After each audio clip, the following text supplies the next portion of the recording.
Au sommaire de ce journal, le bord politique importe peu. Les députés de la région de l'Est rendent compte de l'action parlementaire, une journée de redevabilité et d'échange pour plus de résilience à l'insécurité sur fond d'attaques terroristes. À suivre également à la une, la rencontre préparatoire de la COP 2021, un rendez-vous mondial sur le climat. Les délégués du Burkina renforcent leur capacité sur les techniques de négociation internationale de la diplomatie climatique. Alpha Condé, le président guinéen, renversé hier par un coup d'État perpétré par les forces spéciales. Les putschistes annoncent la dissolution de la Constitution. Voilà pour la une de ce journal. Mesdames, Messieurs, merci de nous suivre. Ouvrons ce journal à Fadangourma. Les députés de la région de l'Est autour de la même table pour un devoir de redevabilité. C'est une première pour les élus nationaux de cette région en proie à l'insécurité. Samedi, ils ont animé une conférence publique qui a réuni des représentants des 27 communes que compte la région, le rôle d'un élu et le bilan du travail parlementaire pour la première session étaient au menu de ces échanges directs. Tous appellent à la résilience face à l'insécurité. Les précisions de Presse de Kem Touré et Jérôme Tendano. Contrairement à celle de Bobo Dioulasso, les journées de redevabilité se tiendront exclusivement entre les députés d'une même région et les populations de cette même circonscription. Le président du Parlement burkinabé fait l'annonce à Bobo Dioulasso. Les députés de la région de l'Est opérationnalisent la journée de redevabilité ici à Fadangourma. Il s'agit pour les 12 élus nationaux de la région de s'inscrire dans la nouvelle dynamique de l'Assemblée nationale pour plus d'interaction avec les populations à la base. Nous avons répondu à cet appel en organisant cette redevabilité et nous avons profité présenter l'initiative parlementaire des élus. Nous nous sommes rendus compte que véritablement déjà les populations étaient assoiffées de cette redevabilité-là. Ils ont salué cette initiative qui nous a permis d'avoir des informations justes, claires sur des préoccupations majeures. Les députés posent également enfin les bases d'une union sacrée des filles et fils du Gourmou autour d'un idéal commun selon les participants. C'est aussi l'occasion de faire des propositions pour pallier certaines préoccupations pressantes du moment. Rien n'est tard de bien faire parce que c'est ce qui a manqué. C'est ce qui a manqué dans le Gourma depuis très longtemps. Ça aurait été ça depuis longtemps, on devrait régler certaines situations. Si on ne peut pas sécuriser ne serait-ce que le chef-lieu de la commune, pour nous permettre d'avoir des écoles ponctuelles, je peux les appeler même des écoles mobiles. Ça existe, ça peut bien fonctionner à l'image du non formel. On peut avoir des tentes dans les communes où il y a nos enfants pour qu'au moins les frais de scolarité reviennent à des coûts réduits pour les parents. La journée de redevabilité des élus nationaux est une première dans la région de l'Est. Les participants recommandent qu'elle s'inscrive surtout dans la durée. La situation sécuritaire est aussi préoccupante dans le Yaga. Des attaques terroristes meurtrières avec pour conséquence de nombreux déplacés internes. Samedi dernier, ici à Ouagadougou, les ressortissants de la commune de Mansilla ont encore tiré la sonnette d'alarme. À l'occasion, ils ont présenté le rapport final de leur assemblée générale à des acteurs politiques. Le dit rapport peint en noir la situation sécuritaire dans le Sahel. Compte rendu de Moussa Ouedraogo et bienvenue Taoussa. Les ressortissants de la province du Yaga, réunis pour tirer la sonnette d'alarme sur la situation socio-économique de la commune de Mansilla, la localité sous menace terroriste se retrouve inaccessible en saison pluvieuse. L'économie de Mansilla est en berne, selon ses acteurs. La commune de Mansilla, située dans la province du Yaga, est enclavée et inaccessible en saison pluvieuse. Son enclavement est lié à l'existence de deux cours d'eau, la Sirba et la Faga, qui sont des affluents du fleuve Niger, rendant l'accès difficile à Seba, chef-lieu de la province, et à d'autres localités du pays.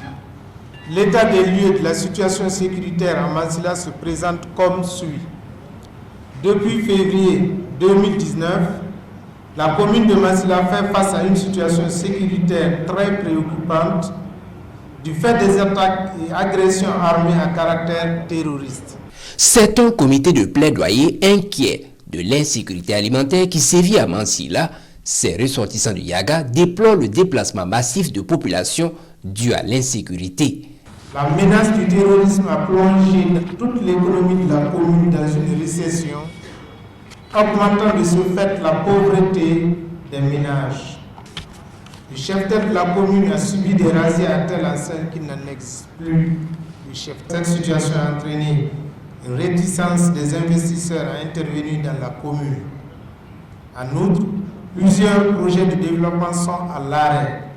Bien qu'il apprécie les efforts du gouvernement pour venir en aide à la population de Mansilla, ce comité appelle à plus d'actions pour venir à bout de l'insécurité dans la zone. Dans le registre politique, retour sur le congrès extraordinaire du Parti socialiste, le PS Burkina, qui s'est achevé hier avec l'annonce de la dissolution du parti de Boubacar Balima. Il lui a fallu 3 jours pour tout expliquer aux militants. Mais pour l'heure, la nouvelle destination du navire PS Burkina n'a pas été dévoilée à la presse. Explication de Konsoun Koulibaly et bienvenue à Onsa. Et de la mission qui lui est assignée. À partir de cet instant, le Parti socialiste du Burkina, PS Burkina, est dissous, ainsi que ses instances sur toute l'étendue du territoire national et international. C'est la principale décision de cette rencontre statutaire. Le parti créé en septembre 2017 met ainsi fin à ses activités afin de donner une nouvelle orientation à ses militants. Nous avons trouvé qu'il était bien normal que pour nous ne pouvions pas en fait aller de façon unilatérale au détriment de nos partis sœurs qui aspirons la même idéologie qui est la social-démocratie. Voilà pourquoi nous voulons nous unir les forces et être plus forts et pouvoir proposer surtout toujours des solutions qui contribuera au développement économique et social de notre pays. Nous allons reverser nos conclusions, n'est-ce pas, à un parti que nous aspirons, la social-démocratie. Le PS Burkina est dissous, c'est bien en cours de liquidation. Boubacar Balima promet rallier ses militants à un autre parti de la même obédience, un parti à préciser dans les jours à venir. Autre point de l'actualité, vous le savez, le foncier est soumis à l'impôt. La DGI mène actuellement une opération de recensement de ses contribuables. Une campagne en cours dans les Hauts-Bassins depuis le 2 septembre dernier. La direction régionale des impôts se donne 1 mois pour mettre à jour le fichier des contribuables soumis à l'impôt sur le foncier. Le lancement de cette campagne en images avec Maneka Yen et Adama Julien Dambélé. C'est une opération de recensement des contribuables soumis à l'impôt sur le foncier. Une campagne lancée par la Direction régionale des impôts des Hauts-Bassins en vue de procéder à une mise à jour du fichier des contribuables de ce type d'impôt. Vous avez des investisseurs dans le domaine du foncier, que ce soit le bâti ou le non bâti. Ce que vous allez recueillir comme argent sur votre location là, c'est cet argent qui est soumis à l'impôt sur le revenu foncier. Nous voulons rafraîchir ce que nous avons comme données. C'est du dynamisme. Nous avions déjà des bases de données, mais ces bases de données ont besoin d'être constamment mises à jour. Il ne faut pas que certains payent et que d'autres ne paient pas, parce que tout simplement, à un certain moment, nous avons arrêté de faire des mises à jour. Pour mener à bien cette opération, une vingtaine d'équipes composées uniquement d'agents des impôts est mise en place pour recueillir les informations nécessaires auprès des locataires. Une initiative déjà bien accueillie par certains locataires, comme ici au sein de l'immeuble d'Aimé. Comme ils disent que c'est le service des impôts, ils sont là juste pour quelques renseignements. Bon, nous aussi, on fait notre possible pour les accompagner.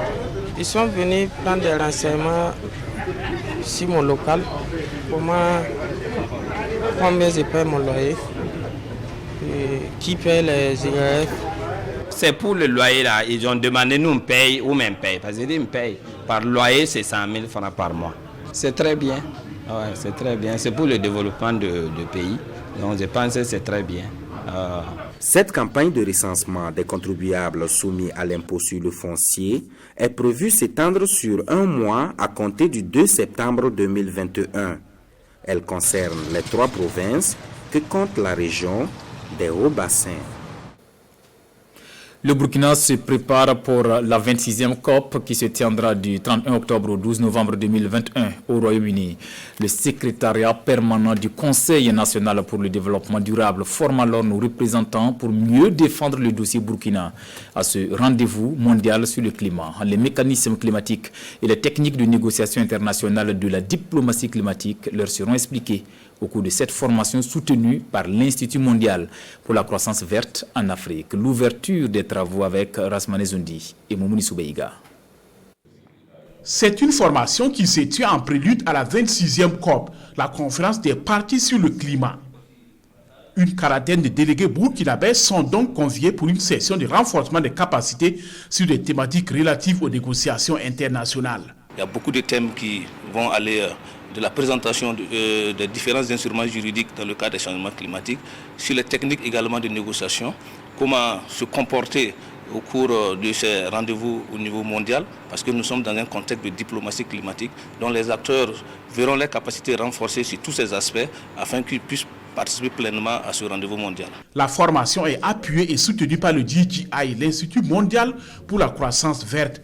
Objectif, permettre à ces délégués de mieux défendre les intérêts du continent au rendez-vous climatique de 2021. Cette activité donc est d'une importance capitale parce qu'elle permettra non seulement de lever les ressources financières, les financements climatiques au plan international, voilà, et ça leur permettra de pouvoir mettre en œuvre des actions d'adaptation au changement climatique quand on connaît bien sûr les effets adverses que les chocs climatiques posent de nos jours.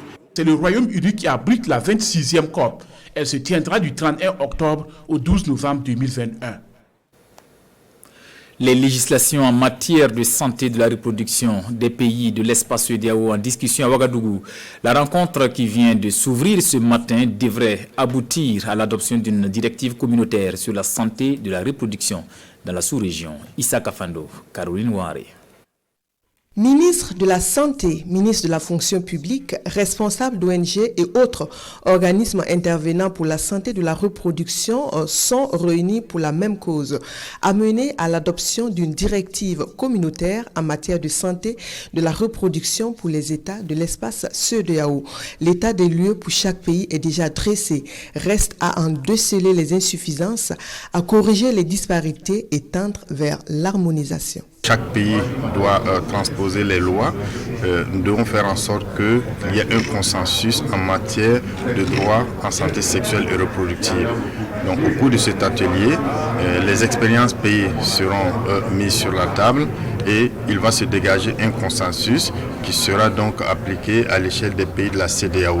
Ça s'est passé pour les autres aspects tels que l'ordre des médecins, l'ordre des pharmaciens, etc. Et aujourd'hui, il est question de santé sexuelle et reproductive. Aucun effort ne sera ménagé dans la poursuite de la dynamique entamée pour le cas de Burkina Faso, selon le ministre Alpha Barry, puis d'inviter l'ensemble des États de la CEDEAO à s'approprier l'initiative. La directive communautaire envisagée devra apporter des changements aussi bien dans les législations que dans les pratiques. C'est important que nous avons cette réunion pour accélérer la législation et aussi juridique les droits de la santé. Par exemple, dans quelque chose pays, la femme n'a pas l'autorité pour accès le traitement à l'hôpital avant l'autorité le permettrait de l'appareil. Le présent atelier se tient sous l'égide de l'Organisation ouest-africaine de la santé, au sigle OAS, à travers le projet Démographie et santé sexuelle de la reproduction. Un projet soutenu à près de 6 milliards de francs CFA par l'Agence française de développement.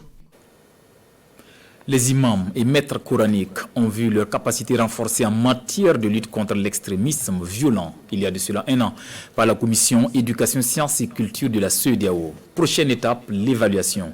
Un exercice auquel ils sont soumis depuis ce matin pour s'assurer de leur niveau d'appropriation des modules de cohésion sociale, de la culture, de la paix et du dialogue interreligieux. L'obstacle majeur demeure la barrière linguistique. Explication de Amadou Ilboudo et Ismaël Diloma Sirima. Relever et corriger les points de faiblesse de la formation des imams et maîtres coraniques de la CEDEAO est la raison de cette rencontre de 5 jours. Il y a un an, des modules sur la culture de la paix et du dialogue interreligieux étaient dispensés à ces imams et maîtres coraniques. Après 12 mois de pratique, l'heure est à l'évaluation. Les points de faiblesse, c'était initialement la méfiance entre les enseignants des écoles coraniques des médersa vis-à-vis des programmes proposés par les leaders à travers l'organisation communautaire. Voilà. Et la difficulté linguistique dont j'ai parlé, la langue arabe, il faut l'intégrer à travers la traduction des documents de base destinés à la formation de cette frange. Des points de satisfaction sont relevés. Il s'agit de l'implication des médressas dans le processus de sensibilisation contre l'extrémisme violent. Cette rencontre ici, c'est pour faire le point de la situation, évaluer et écouter de par les personnalités qui ont bénéficié de l'information, leurs avis et leurs opinions, et certainement avoir les avis sur les contributions qu'on va avoir pour enrichir les contenus de matériel de formation. La voix des femmes est également prise en compte dans l'élaboration des contenus de formation des imams et maîtres coraniques de la CEDEAO. À cette rencontre, l'exemple de la contribution des femmes du Niger sera exposé afin d'inspirer plus d'un. À l'international, le pouvoir guinéen est actuellement aux mains du colonel Mamadi Doumbia et ses éléments des forces spéciales. Un coup d'État perpétré hier dimanche et qui a conduit à l'arrestation du président Alpha Condé. Les putschistes annoncent la dissolution des institutions de la République. Regardez. En Guinée, le coup d'État militaire de dimanche a donné lieu à des scènes de joie dans le pays, notamment dans les banlieues réputées favorables à l'opposition. Conduit par le lieutenant-colonel Mamadi Doumbouya, ce putsch a pour but, selon les militaires, de rendre la politique au peuple. Un porte-parole des militaires a apporté des précisions ce lundi sur le sort du président Alpha Condé. Nous voulons rassurer la communauté nationale et internationale que l'intégrité physique et morale de l'ancien président n'est pas engagée. Nous avons pris toutes les mesures pour qu'il ait accès à des soins de santé, également qu'il soit en contact avec ses médecins. Tout se passera bien. Au moment venu, on fera des communiqués. Les militaires ont annoncé dissoudre le gouvernement, les institutions et la constitution qui avait fait adopter l'ancien président Alpha Condé pour se maintenir au pouvoir pour un 3e mandat. Aucun décès n'a été rapporté officiellement après le coup d'État. Les frontières terrestres et aériennes ont été fermées. Le CNRD appelle les fonctionnaires à reprendre le travail dès ce lundi. Le couvre-feu est instauré à partir de 20h sur toute l'étendue du territoire national et ce jusqu'à nouvel ordre. Ce putsch a suscité une large réprobation de la communauté internationale. Washington a prévenu que ce coup de force pourrait limiter les aides des États-Unis au pays. Revue de presse avant de refermer cette édition à la une des quotidiens. La nécessité de restaurer l'autorité de l'État. La sortie médiatique de Nana Thibault qui fustige la gouvernance actuelle au Faso et le coup d'État perpétré en Guinée-Conakry. Lecture croisée des journaux avec Boukari Ouedraogo. Alpha Condé, le mandat de trop, s'exclame le quotidien de Tassidouaya. Un mandat de trop qui n'est pas du goût du désormais homme fort de la Guinée, le lieutenant-colonel Mamadou Doumbia, commandant du groupement de forces spéciales, nous rappelle l'observateur Palga. Ce coup d'État orchestré par cet ancien légionnaire français fait dire à aujourd'hui au Faso que la soldatesque a encore arbitré en Guinée. Et le journal va plus loin en demandant à la CEDEAO et à l'Union africaine d'oublier les vœux pieux couchés dans leurs chartes respectives. Dans tous les cas, renchérit l'Expresso du Faso, ce qui se passe actuellement en Guinée-Conakry peut être compris non seulement par le non-respect des principes démocratiques, mais également par la mauvaise gouvernance au sommet de l'État. Mauvaise gouvernance, il en est aussi question au Burkina Faso, foi de Nana Thibault, qui s'exprime dans le quotidien tout en soutenant que le président Roch-Marc Christian Kaboré est venu au pouvoir avec des pillards et non des travailleurs. La mauvaise exécution de quelques ouvrages publics n'est pas fait pour arranger les choses, ce qui donne de la voix à l'autre Burkina PSR qui demande un audit de la politique de partenariat public-privé, nous informe le pays. Pendant ce temps, du côté du gouvernement, on réfléchit à comment asseoir l'autorité de l'État et pour cela, les chefs des circonscriptions administratives étaient en conclave, précise le quotidien de Tassidouaya. Une réunion au cours de laquelle il leur a été demandé d'assurer en toute responsabilité leurs fonctions à travers leurs attitudes, leurs discours et leurs contributions au changement des mentalités, poursuit le quotidien de Tassidouaya.